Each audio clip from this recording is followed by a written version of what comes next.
오늘은 신명기 19장 1절부터 13절까지 말씀으로 도피성이란 제목으로 하나님 말씀 나누겠습니다.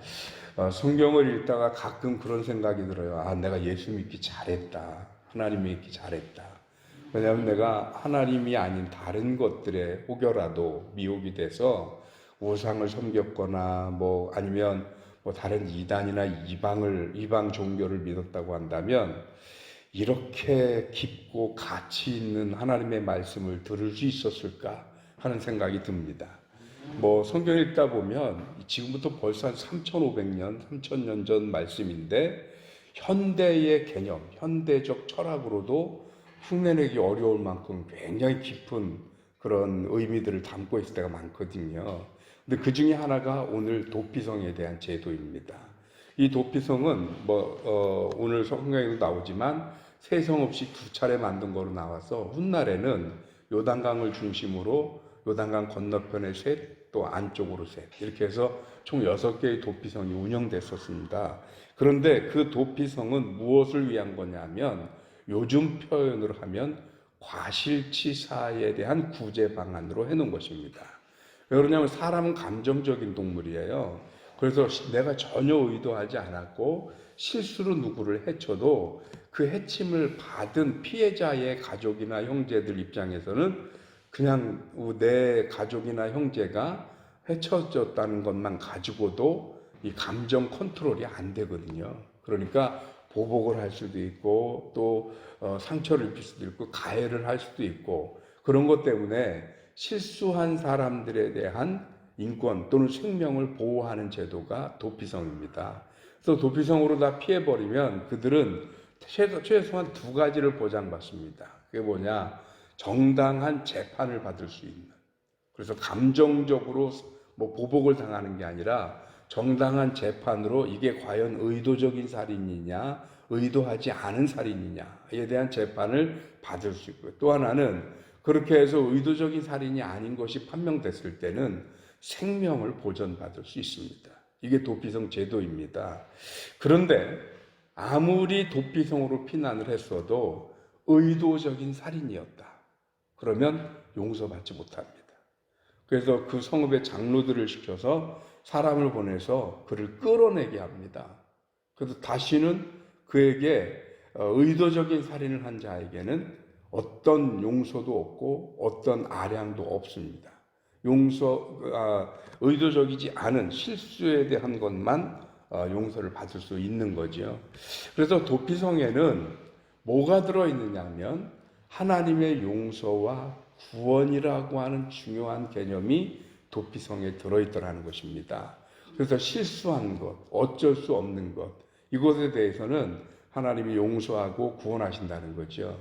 그래서 우리들의 죄도 마찬가지입니다. 우리들이 죄를 지은 것에 대해서 때로는 우리 중에 부지 중에 짓는 죄가 많거든요. 그런데다가 우리들이 가지고 있는 원죄 부분은 우리가 어떻게 해결할 수 있는 부분이 못 돼요. 우리가 의도해서 가지고 있는 죄도 아니고요.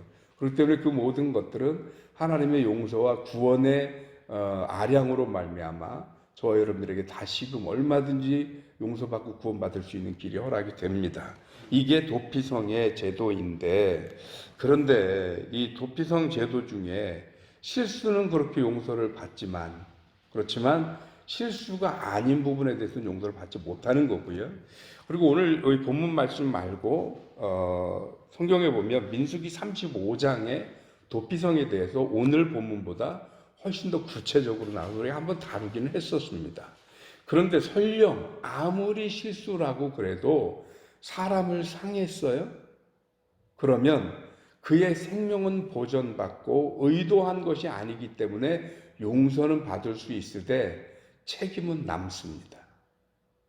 그래서 오늘 성경에 그런 얘기가 안 나오지만 민수기 35장의 좀 더 구체적인 얘기에서 도피성 제도 중에 하나는 뭐냐?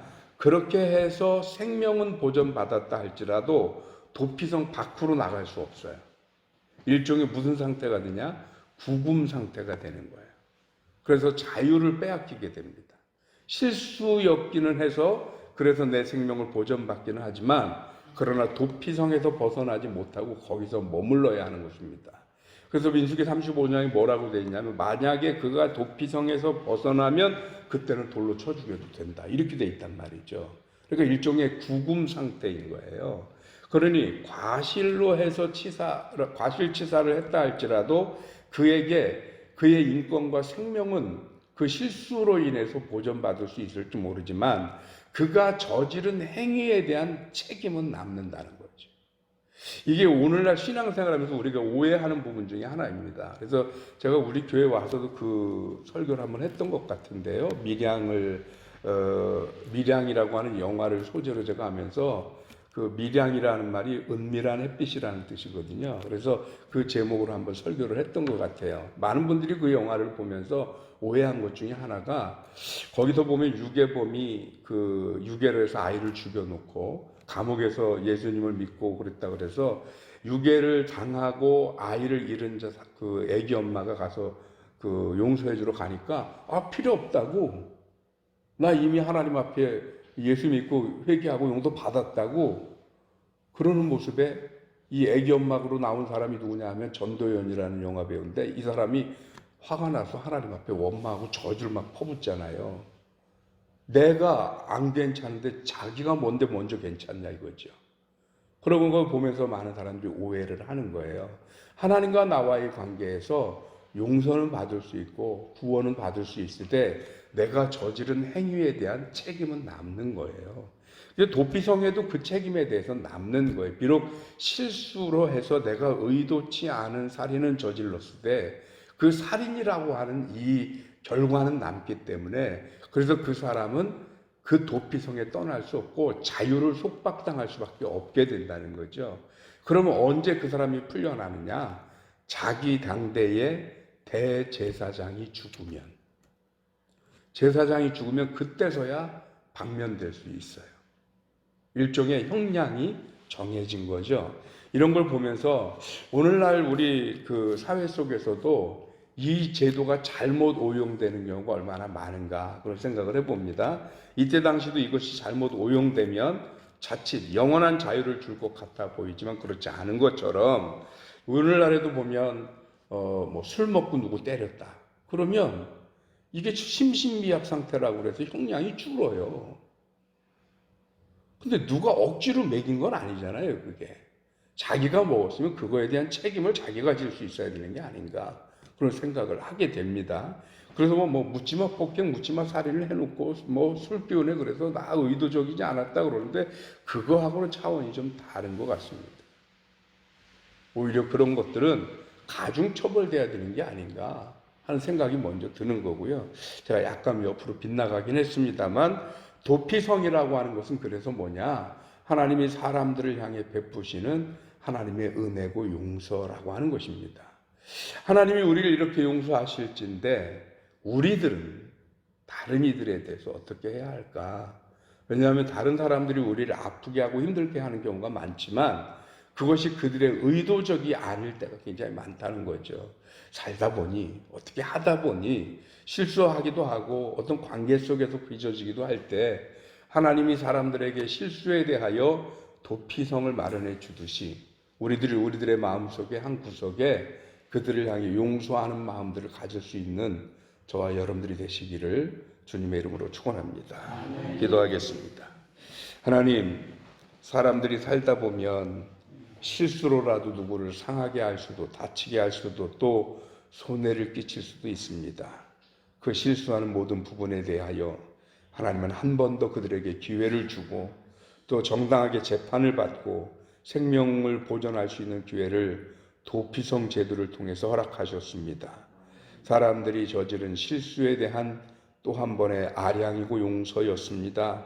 하나님, 우리가 혹여 그 실수로 저지른 죄들을 하나님 앞에 용서받았다고 한다면 다시는 실수하지 않으려고, 다시는 죄 짓지 않으려고 애쓰는 우리가 되게 하여 주옵시고, 혹여 누군가가 실수로 내게 어떤 해를 입혔거든 그것 때문에 마음에 품고 앙심을 품는 것이 아니라 하나님이 그리하셨듯 그들의 실수한 부분이 아프기는 하되 그들을 미워하거나 그들을 원수로 여기지 말게 하시고 그들을 향해 우리도 또 한 번 기회를 줄 수 있는 좀 더 넓은 마음을 갖게 하여 주시옵소서.